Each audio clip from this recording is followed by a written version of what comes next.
Boa noite, meus amigos. Tudo bem com vocês? Ninguém está bem, que pena. Que felicidade nós estarmos voltando aqui com o Ecoar de fato agora. Nós já tínhamos começado semana passada com uma mensagem especial sobre unidade, sobre união, sobre o tema da Convenção Batista Brasileira para esse ano. E hoje nós vamos dar início a uma nova série de mensagens. Como vocês podem ver, pecados aesthetics. E para isso eu convido vocês a abrirem comigo a Bíblia. Meu PDF está dando algum problema aqui. A glória de Deus. Aí foi. Vamos abrir em Apocalipse 3. Você pode abrir comigo, você pode desbloquear a sua Bíblia. O importante é que você faça a leitura do texto. Apocalipse 3, versos 14 ao 22.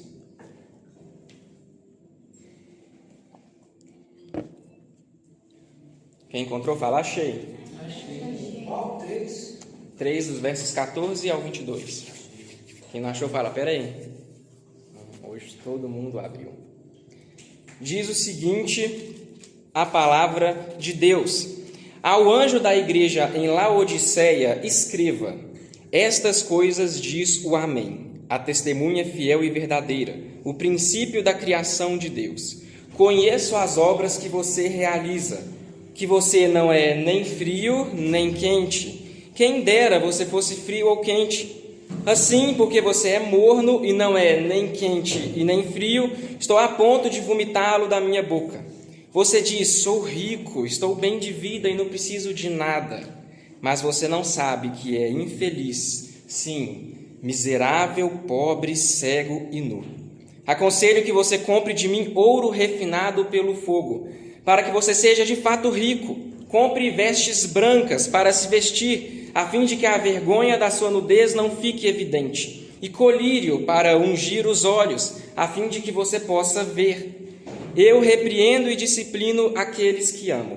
Portanto, seja zeloso e arrependa-se. Eis que estou à porta e bato. Se alguém ouvir a minha voz e abrir a porta, entrarei em sua casa e cearei com ele, e ele comigo. Ao vencedor, darei o direito de sentar-se comigo no meu trono, assim como também eu venci e me sentei com o meu Pai no seu trono. Quem tem ouvidos, ouça o que o Espírito diz às igrejas. Amém. Vamos orar?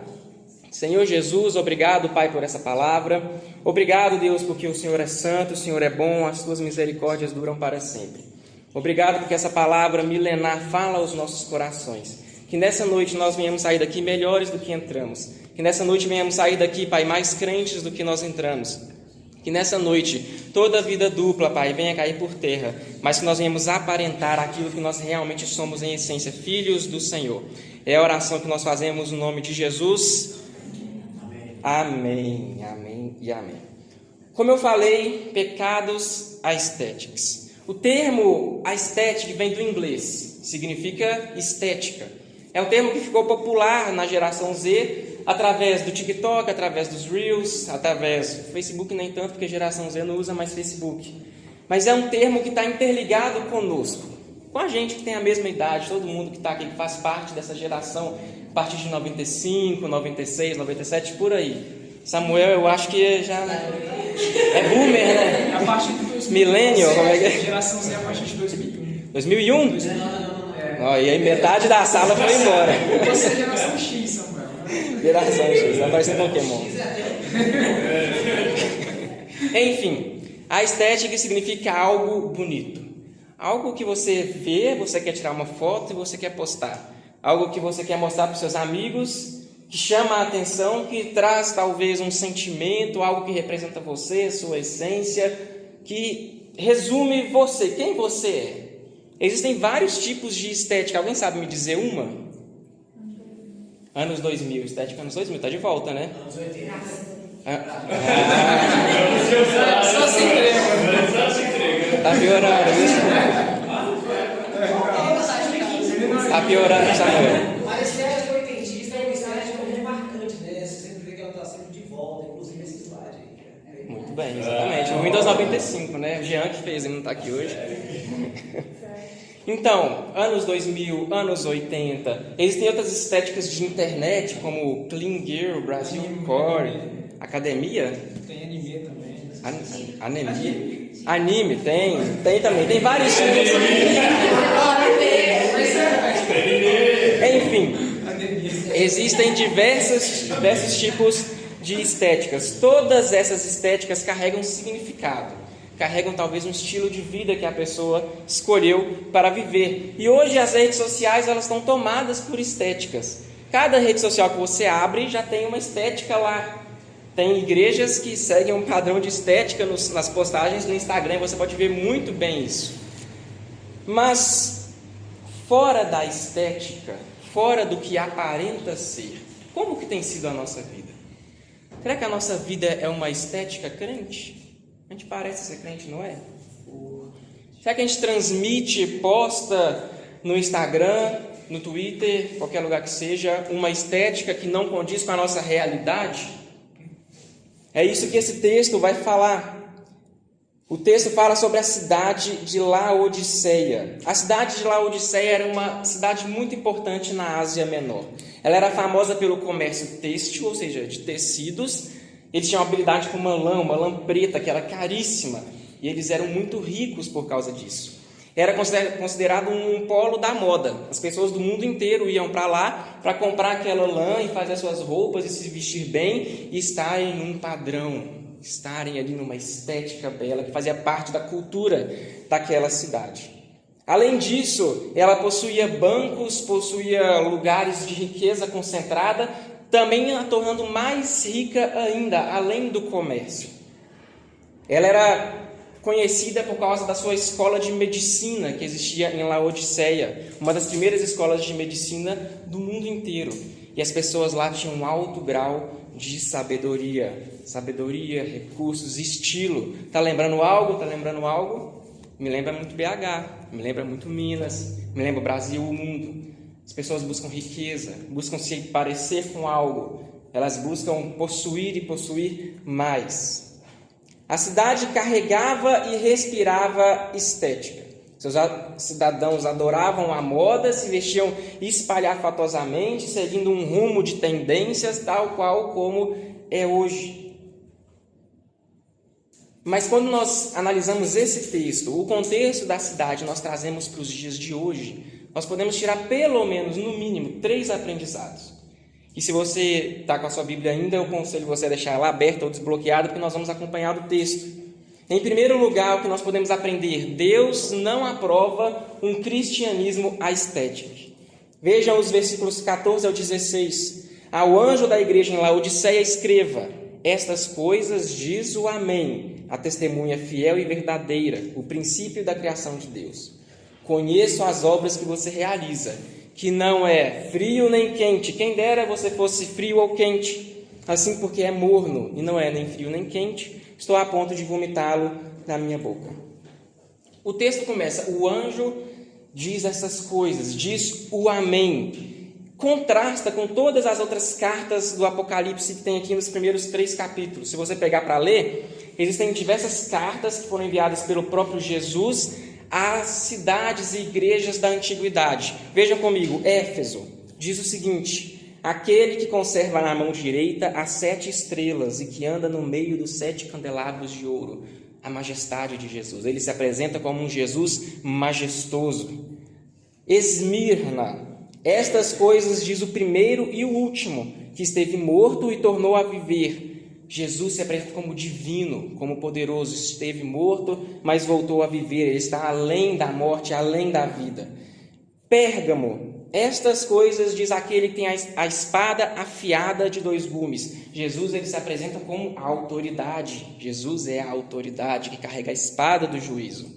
Tiatira: estas coisas diz o Filho de Deus, que tem olhos como chama de fogo e os pés semelhantes ao bronze polido. Jesus é o Messias, ele se apresenta como o Salvador, aquele que estava por vir.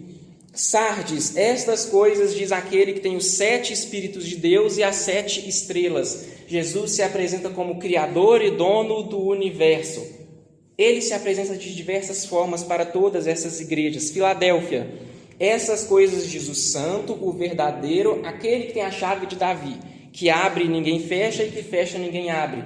Jesus, ele se apresenta como rei, sacerdote e profeta. E por fim, Laodiceia, essas coisas diz o Amém. Essas coisas diz o Amém. Jesus, resoluto, observador, aquele que olha, analisa, julga, mas ele não dá nenhuma característica. Amém significa que assim seja. Jesus, aquele que é, e ponto. Ele se apresenta de uma forma diferente para essa igreja. Tanto que se você continuar lendo cada carta, ele sempre traz um elogio àquelas igrejas. Algo que elas faziam, algo que elas já fizeram. Mas quando chega em Laodiceia, ele não elogia. Ele puxa a orelha. Ele tem palavras duras para essa igreja. Por que ele fala isso? Ele se apresenta como um amém, que assim seja. Como que Jesus Cristo tem se apresentado para você essa noite? Como que ele tem se apresentado para você nesse começo de ano? Ele tem se apresentado para você como seu Pai, como seu Salvador, como seu Redentor, como aquele que morreu e ressuscitou pela sua vida? Ou ele tem se apresentado para você como o Amém? Que assim seja. Será que a maneira como Jesus se apresenta para nós não condiz, talvez, com a maneira como nós temos nos apresentado a Ele? Nós não esperamos, não podemos esperar uma face boa, se nós estamos virando para Ele uma face ruim. A maneira como Jesus se apresenta a você diz muito sobre quem você é e como tem sido a sua vida. Laodiceia era uma cidade que vivia em orgulho e aparências, era uma igreja só de estética externa, mas por dentro ela era podre, era falsa. Nos anos 60 depois de Cristo, Laodiceia foi atingida por um terrível terremoto. A cidade foi destruída. A história conta que o Império Romano quis ajudar aquela cidade a se reerguer, aquele império. E a cidade não quis ajuda. Nós conseguimos. A gente tem dinheiro, a gente dá conta. Orgulho. Essa era a face daquela cidade. Durante a nossa vida, em momentos de tristeza, em momentos de dor, nós tendemos a mostrar apenas a estética. Nós tendemos a mostrar apenas o que é bonito, apenas o que chama atenção, apenas o que nos faz parte de um grupo, de algo, de uma família. Mas, na realidade, nós tínhamos que nos dobrar diante do Senhor e buscar a misericórdia dEle, reconhecer os nossos pecados e falar: Deus, aqui estou eu, pobre, miserável e nu, tal qual Laodiceia, e preciso do Senhor. Mas nós, muitas das vezes, apenas mostramos a estética. Quando estamos em pecado, vivendo uma vida dupla, em que satisfazemos somente a nossa carne, aparentamos religiosidade, arrotamos santidade que não existe. Deus livre-nos de nós essa noite. Em nome de Jesus, ninguém nessa sala é assim. Graças a Deus. Amém? A estética de Laodiceia não era marcada pelas suas roupas, pela sua arquitetura, seus medicamentos. A cidade era marcada pelo orgulho e pela prepotência. Não sejamos assim. Deus busca em nós um coração humilde, um coração dependente. A palavra vai dizer em Salmo 51 que um coração contrito e quebrantado, este Deus não rejeita. Deus busca filhos que mostrem no exterior aquilo que eles já vivem no interior. Deus busca filhos que, da mesma maneira como o buscam na igreja, também o buscam em casa. Deus busca filhos, Deus busca jovens que, da mesma maneira como fala palavras bonitas no domingo, também falam durante a semana no trabalho. Que os mesmos assuntos bacanas e abençoados que tem na igreja também tem no colega de trabalho, com um parente. Deus nos livre da falsidade. A estética do crente, ela deve ser a concordância no falar e no viver.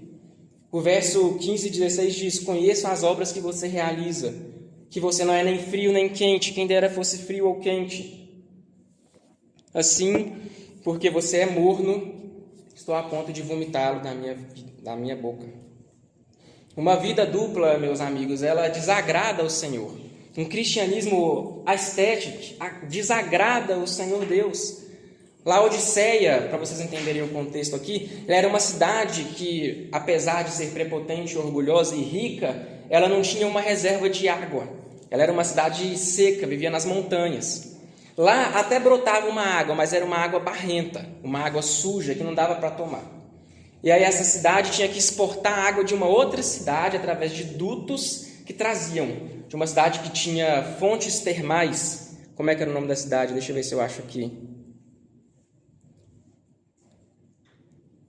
Enfim, daqui a pouco eu chego nela.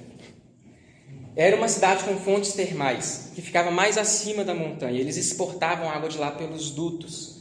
Porém, a distância aproximada era de 8 quilômetros. A água descia pelos dutos e chegava lá morna. Ela não estava nem quente, nem fria. Ela estava morna, estava desagradável. E as pessoas tentavam misturar a água barrenta com a água morna e ficava uma coisa terrível. Além disso, a água morna que vinha da outra cidade ainda era carregada de minerais. Era uma coisa terrível. Deus compara essa igreja dessa cidade a este fato. Uma igreja intragável, que não desce no Senhor. Será que temos sido intragáveis pelo Senhor? Eu não quero ser intragável para Deus. Eu quero ser encontrado aceitável diante do Senhor. Eu quero que no dia do juízo Ele diga: venha, amado do meu Pai, você cumpriu a sua obra. Eu não quero que Cristo pense de cada um de nós que nós somos mornos, sem sabor, algo que dá vontade de cuspir.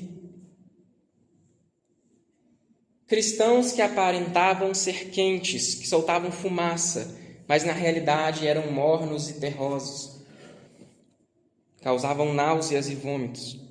Se nós abrirmos o Instagram nesse exato momento, o que mais iremos encontrar são cristãos mornos. São jovens que colocam na bio do Instagram versículos, mas se você for olhar os destaques, misericórdia, é melhor não olhar, arranca o olho fora. Nós vamos encontrar cristãos que no domingo estão na igreja, mas na sexta, o barzinho ali da Praça Raul Soares está lotado. Cristãos mornos, a igreja parece que não mudou. No primeiro século e no século 21, continua a mesma coisa.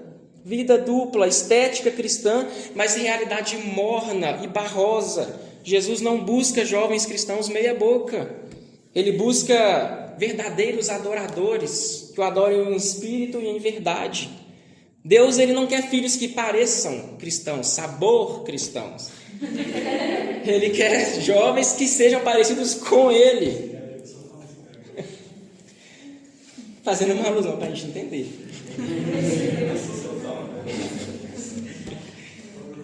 Temos que ser parecidos com Jesus, não apenas sabor. Deus não aprova um cristianismo estético. Então vamos parar de fingir o que nós não somos.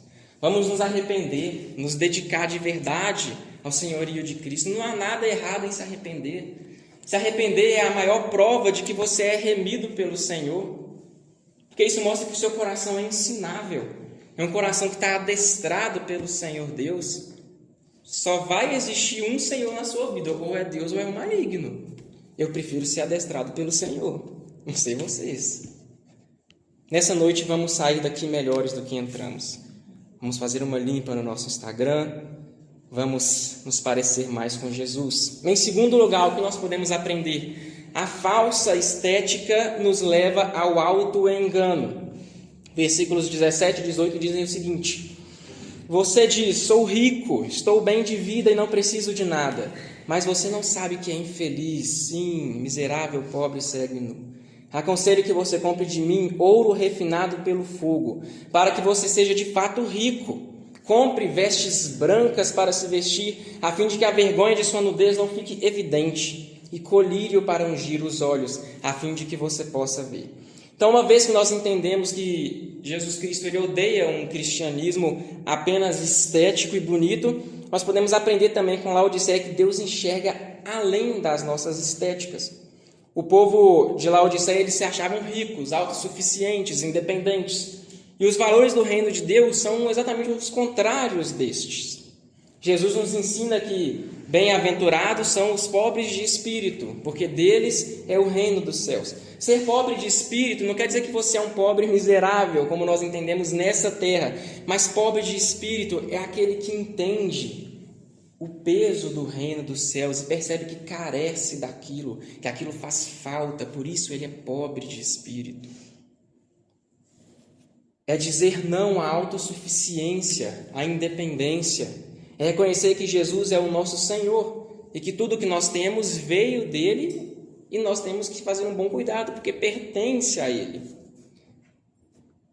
Muitos de nós, talvez, nos sentimos assim algumas vezes, autossuficientes. Pensamos que não precisamos mais de ninguém, não precisamos mais do Senhor. Talvez nós somos ricos em recursos, alguns que estão aqui. Talvez outros que estão aqui são ricos em inteligência. Tem graduações, pós-graduações, em autoridade. E por isso se tornam orgulhosos. Mas não. O fruto do Espírito é amor, alegria, paz, mansidão, longanimidade, benignidade, bondade, fidelidade, domínio próprio. Essas são as marcas do cristão. Essas são as marcas do jovem cristão. O mundo vai pregar o contrário. A sociedade vai pregar o contrário. Ontem, sexta-noite, eu estava lá em casa. Quando deu 00:10 em ponto, começou um bloco de carnaval na Praça Raul Soares. E eu não sei se vocês conhecem, eu não sei como é que é o nome do cantor. A música era Viva a Sociedade Alternativa. É Raul Seixas, não é? Alguém sabe? Eu acho que era.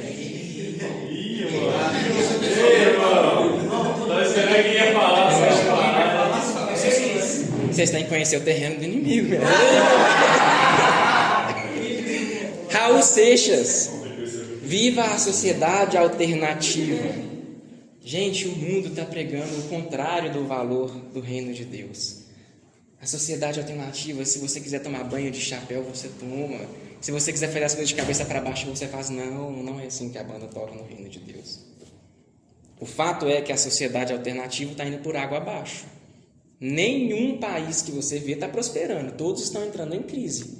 Crise política, crise ideológica, crise sexual, crise de autoridades, crise diplomática, porque nenhum deles está priorizando o valor do reino dos céus.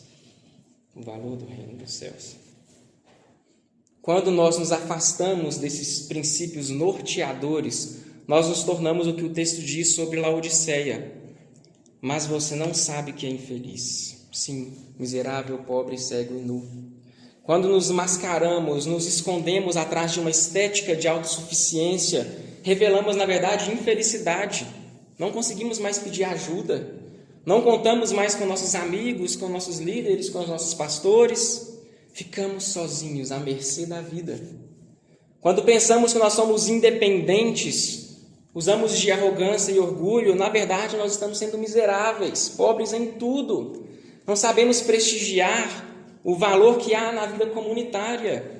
Nisso, que é um cristianismo puro e simples, está reunido numa sala, falando do nome de Jesus, lendo a sua palavra. Nós viramos as costas para o básico. A palavra diz em Atos 2:42 que eles se reuniam no templo, nas casas, dando continuidade no ensino dos apóstolos. Isso é o básico. E quando nós somos prepotentes e arrogantes, nós nos distanciamos até mesmo disso. Quantas pessoas a gente não conhece que se afastou da igreja, falou que ia voltar depois e está andando sozinho? Deus nos livre disso. Essa juventude não será marcada por isso. Não será marcada por isso. Eu espero em Deus, realmente, que aqui ninguém seja dessa maneira. Eu oro para que cada jovem aqui seja reconhecido por valores do reino do Senhor. Eu oro para que o Arthur seja reconhecido pela mansidão. Eu oro para que a Hannah seja reconhecida pela paciência. Para que a Daiane seja reconhecida pela dependência do Senhor. Todos nós, que sejamos reconhecidos pelos valores do reino de Deus. Porque é isso que faz um jovem ser cristão. É isso que vai fazer a diferença no seu local de trabalho, na sua faculdade, na sua família. Vão olhar para você e vão falar, tem algo de diferente. As coisas estão dando certo e você está fazendo as coisas diferentes de mim, eu quero fazer também para dar certo. Mal sabem eles que o certo, na verdade, é Jesus. é seguir a Cristo. Que o Espírito Santo venha ser o condutor das nossas vidas. Que isso nos inspire e inspire os outros a serem mais semelhantes a Cristo. Porém, caso alguém aqui ainda não faça parte desse povo, o povo de Deus, caso você seja um jovem orgulhoso, que se sente melhor do que os outros, ainda há esperança para você. Jesus ainda continua de braços abertos. Ele é o mesmo. Ele continua de braços abertos, só esperando você ir até o encontro dele. Diz o texto: aconselho que você compre de mim ouro refinado pelo fogo, para que você seja de fato rico. Compre vestes brancas para se vestir, a fim de que a vergonha de sua nudez não fique evidente, e colírio para ungir os olhos, a fim de que você possa ver. Jesus é maravilhoso. Esse é o poder do Evangelho. Cristo nos mostra o problema, mas Ele também mostra como solucionar esse problema. Ele mostra uma solução. Nós que talvez somos ignorantes, independentes, orgulhosos e tudo mais, a solução se chama Jesus. É só uma. Ele torna o que era sujo limpo novamente.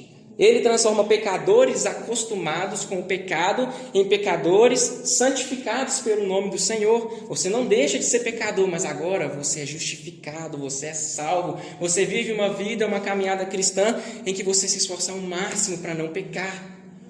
E se peca, nós temos um advogado, o Senhor Jesus, aquele que no dia do juízo estará ao nosso lado. Esse é o Cristo, esse é o Salvador, o único Deus. Comprem de mim coisas que nenhum dinheiro compra. É o que o texto diz. O dólar não compra santidade, o real não compra jejum, a libra não compra esperança, o iene não compra confiança, o bitcoin não compra salvação. Cristo é o único de quem nós podemos comprar coisas que nos levam à salvação. Ele é o único. A estética do pecado nos torna mercadores de nós mesmos. Vendemos uma falsa imagem para as pessoas, online e offline, mas Deus sabe que talvez nós estamos sendo pobres e nus. Misericórdia, mas a essência do Evangelho é Jesus, aquele que dá gratuitamente o dom da vida, a salvação, todas as outras virtudes que são dignas de um filho de Deus. Nessa noite, Jesus Cristo, Ele quer que eu e que você adquiramos dele uma vida santa, uma vida verdadeira e não mera aparência. Amém? Amém. Então, em primeiro lugar, nós aprendemos que Deus não aprova um cristianismo aesthetic, apenas estética. Em segundo lugar, nós entendemos que essa falsa estética nos leva a um auto-engano. Somos feitos pobres e nus. E agora, chegando ao final, nós temos ainda um terceiro aprendizado com o texto de Laodiceia. O céu não é feito de estéticas bonitas, mas ele é feito de vencedores em Cristo. Versos 20, 21 e 22. Eis que estou à porta e bato.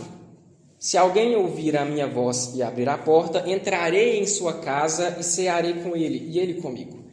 Ao vencedor darei o direito de sentar-se comigo em meu trono, assim como também eu o venci e me sentei com meu Pai no seu trono. Quem tem ouvidos, ouça o que o Espírito diz às igrejas. Jesus, ele termina a sua carta, a sua frase, o seu texto a Laodiceia, deixando um aviso, que ele está às portas. Nessa noite, ele pode estar às portas de diversos sentidos na nossa vida. Jesus, ele de fato, ele está às portas porque ele está voltando, e nós podemos ver os sinais, estão mais claros do que nunca. Jesus, ele está às portas porque ele está querendo habitar no meu e no seu coração. E para isso nós precisamos nos tornar templo do Espírito Santo, habitação para o seu Espírito. Como que nós temos vivido a nossa vida cientes de que ele está às portas? Jesus, ele não está batendo na porta do seu perfil público do Instagram. Ele está batendo na porta do seu quarto, onde não tem filtro, onde não tem estética, onde não tem ring light, onde é só você e ele, suas dores, os seus pecados e as suas angústias, os seus sofrimentos, onde o seu travesseiro deixa de ser um objeto de conforto e se torna um banho de lágrimas. É lá que Jesus está batendo. Lá que Ele quer saber como que você está. Jesus não quer um collab com a sua imagem. Ele quer uma ceia com a sua alma. Não se trata de estética. Se trata de uma vida com Deus. E há esperança, há uma promessa. Ao vencedor darei o direito de sentar-se comigo no meu trono, assim como também eu venci e me sentei com o meu Pai no seu trono. O céu não é um lugar de estéticas bonitas, é um lugar para vencedores em Cristo. Você é um vencedor em Cristo? Você é uma vencedora em Cristo? Glória a Deus pela sua vida. Jesus, ele garante que ao vencedor dará o direito de se assentar com ele.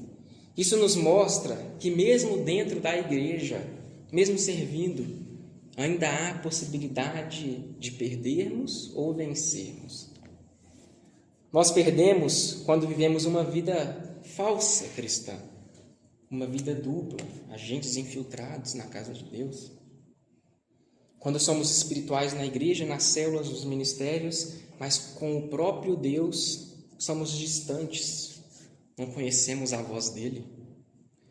Em contrapartida, nós somos vitoriosos quando nos esforçamos para viver de um modo santo e digno. Quando reconhecemos as nossas fraquezas e reconhecemos a nossa dependência dele. É aí que nós somos feitos vitoriosos, na dependência do Senhor. O Senhor Jesus, ele viveu de modo íntegro, cumpriu tudo que o Pai havia designado a fazer. Que nessa noite nós possamos sair daqui cientes, com a certeza de que nós temos uma missão a cumprir pelo Senhor, através do Senhor, contando com a ajuda do Senhor, do seu Santo Espírito. Que nessa noite nós possamos sair daqui não apenas com uma estética crente, mas com uma vida crente. Jovens cristãos que fazem a diferença, que se posicionam, que não se deixam enganar por vãs doutrinas. Que possamos viver uma vida verdadeira e não apenas de estética. E assim, em breve nós todos vamos estar na glória com o Pai. Nós iremos cear com Ele no paraíso, onde tudo será belo, onde haverá a melhor estética, porque o próprio Deus vai estar lá. Amém? Vamos ficar de pé para orar?